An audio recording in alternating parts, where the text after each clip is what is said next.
unspoken words energetically sit in the space. Have you ever been in a situation, you know, when someone is holding something back, they'll smile at you and they'll do the fake thing on their face, but you know something's going on in their energy behind it, and they're not actually telling you everything or telling you the full picture, or they're completely bullshitting everything that's saying that's coming out of their mouth with a smile on their face, but inside you know that there are things that haven't been said. So these are undelivered communications. Lies that are told, things that you are holding back, unspoken words, things that you know that you want to say. Who's ever had those, you know, when you have an argument with somebody in your head?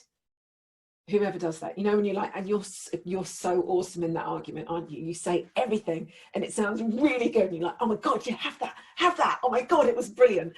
And then when you actually come to have the conversation, none of that comes out in the way that you wish that it would have done. I've got some yeses coming up in the chat. Those are undelivered communications. Now, I am not saying that you need to go and communicate that stuff to people, but you do need to do the energy work on what's coming up, because that is resonating in your frequency. So just for a moment, a little bit of energy understanding. Unspoken communications get stuck here and here. Okay, they get stuck in our heart. Alison, I love you. Alison's just written in the chat, I can't possibly repeat that because my mum might be here. So unspoken communications sit in our chest and in our throat. Now, the reason this is really important for you, your voice is incredibly, incredibly powerful when it comes to manifesting your life.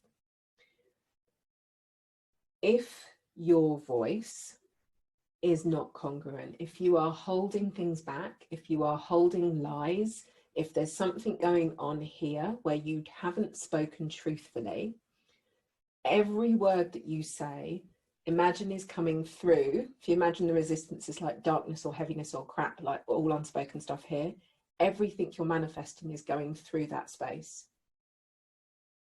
Does that make sense? So even if we can't speak truthfully to that person, of course, that's our biggest intention. From an energy perspective, I need you to be true with you. So you need to do the work on releasing these unspoken words from your vibration. And again, this is a thing for another day, not the exercise that we're doing this afternoon. You can literally release all of the words. So you would say, I'm ready to release, and then say all of the stuff that you want to say. Have that argument outside of you, let it out. Although that kind of conflicts with what we were talking about earlier with the energy balls, you're doing it with the AM. So you're releasing the resistance from the space at the same time as letting it out. It's better out than it is stuck in your heart and your chest. You will free yourself up in ways that are unimaginable.